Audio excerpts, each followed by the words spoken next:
They say the wilderness still keeps its secrets. Out there, beyond the paved roads and comfort of cell signal, the world feels different. It listens. It watches.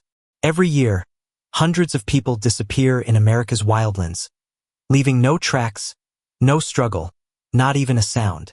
Search dogs lose their scent within seconds. Radios stop working. Some call it coincidence. Others say it is something older, hidden in the forests. My name is the host of the Missing 411 podcast, and tonight we will walk through the strangest vanishings ever recorded.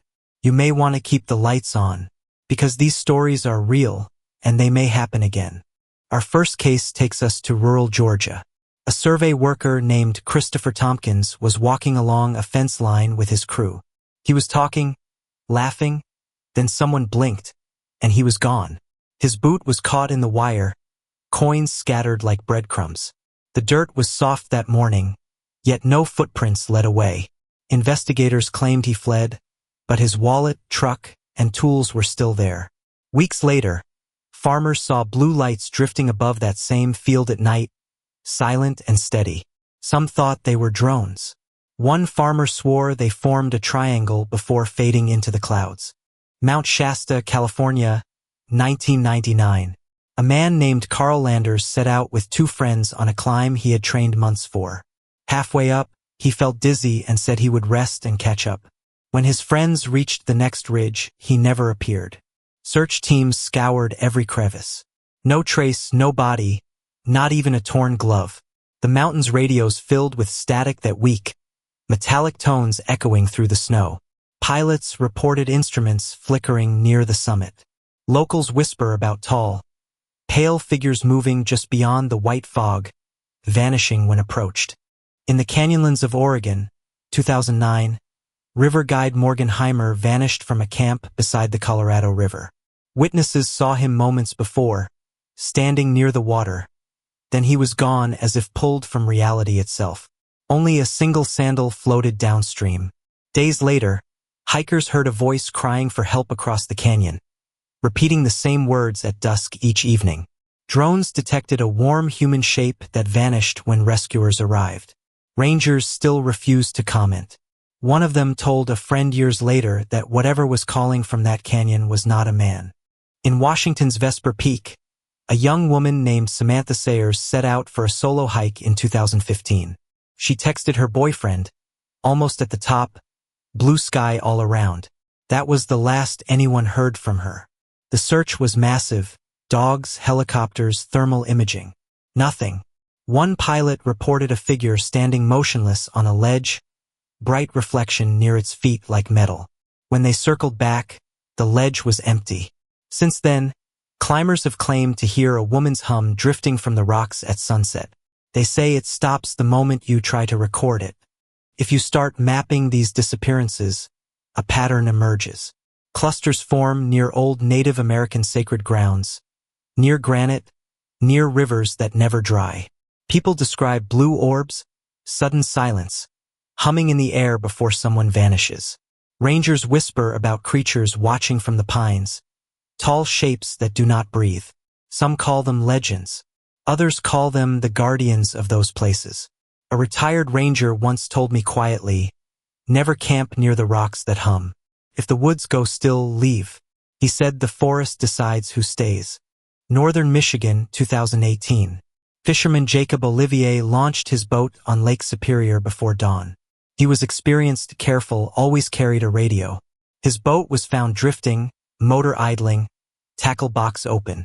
GPS showed a clean line of travel that ended in the middle of the lake. Then nothing. Radar that night caught a fast-moving object hovering just above the water. No noise, no lights except a faint red glow beneath the clouds. The Coast Guard said it was weather. Locals disagreed. They remember another man gone in the same spot years earlier. His watch washed ashore still ticking. Colorado, 1988. Reporter Keith Reinhard moved to a small mountain town to write a story about a man who had disappeared there before him. As he researched, he began to lose sleep. He told friends he could hear voices calling his name from the ridge at night. One afternoon, he went for a short hike. He said, "If I'm not back by sundown, call the rescue team." They did. His footprints ended mid-slope. That evening, several townsfolk saw a bright sphere hanging low over the valley. It drifted against the wind, then blinked out like a dying star. In Maine's deep forest, a hunter named Ronald Gray disappeared in 2012. Searchers found his rifle leaning against a tree, loaded and clean. His footprints circled the clearing 3 times, then stopped. No sign of a fall, no animal tracks nearby. His trail camera was recovered weeks later. The final image showed something tall and luminous standing among the trees, almost human but blurred, as if time itself had bent around it. Technicians said the frame had digital distortion unlike anything they had seen. His family still leaves food at that spot every hunting season. From coast to coast, the stories repeat. Lakes, granite, caves, strange lights, humming air, missing time. Equipment failure, radios dying, dogs refusing to track. The official reports end with words like misadventure or unknown cause. But off the record, even federal agents admit something else might be out there. Declassified documents mention magnetic interference and frequencies outside the human range. Some rescuers quit after one search. They said the woods whispered their names. Maybe this planet still has corners we were never meant to enter. Maybe the wilderness protects its own secrets. The more you look, the less sense it makes. 10 different states, dozens of vanished souls, no trace, no remains. What links them all is the silence that comes before. Birds stop singing, the wind fades, then nothing. Survivors who were found say they lost hours, even days, without moving. Some woke miles from where they began, barefoot, confused, unable to speak. One boy drew a picture of lights above the trees, shaped like an eye. When asked what it was, he said softly, "The forest wanted me to stay." I have spoken with search teams, with pilots, with families who never stopped looking. Each one says the same thing. It feels like the world folds in on itself out there. Compasses spin, batteries die, the air gets heavy. A ranger once said it best.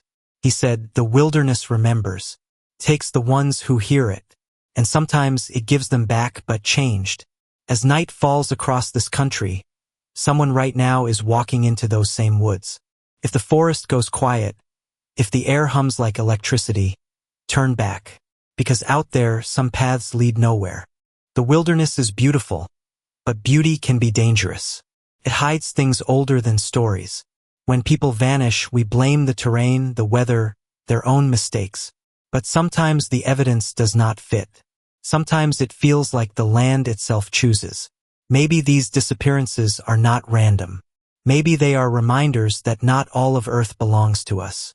Out there, where the trees whisper and the water never stills, the old forces are awake. The forest watches. And once it notices you, it never looks away. This has been the Missing 411 podcast. Tonight we walked through the forgotten trails and silent lakes of America, following the footprints that stopped too soon. Maybe we found patterns. Maybe we found warnings. Whatever it is that waits out there, it has patience. It has time. If you ever find yourself deep in the wild and everything suddenly goes quiet, remember these stories. Do not follow the lights. Do not answer when the woods call your name, because the forest keeps its own secrets, and some of them are still waiting for the next traveler to find them.